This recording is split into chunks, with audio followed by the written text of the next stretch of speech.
How to increase liquid output of air separation plant Part 2. 2. Nitrogen expansion liquid working condition. Another way to increase the liquid output is to run two expanders at the same time, one for air expansion and one for nitrogen expansion.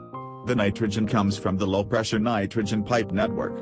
After being pressurized at the booster end of the expander, it enters the nitrogen heat exchanger for cooling. Most of the nitrogen is extracted from the middle of the nitrogen heat exchanger, enters the expansion end of the expander for cooling, and then enters the nitrogen heat exchanger as a cold source to cool the nitrogen pressurized at the booster end, and enters the atmospheric nitrogen pipe network after being reheated.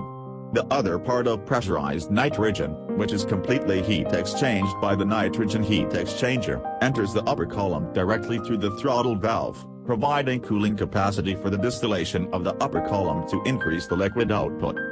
In contrast, under the same conditions, the plant under the nitrogen expansion liquid working condition produces more liquid than under the double air expansion liquid working condition, but the energy consumption increases correspondingly.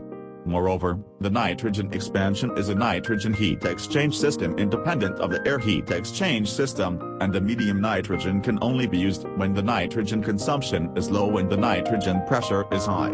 Due to the limitation of distillation conditions in the upper column, a large amount of expanded air is vented, which results in the reduction of oxygen extraction rate and the impact on oxygen production.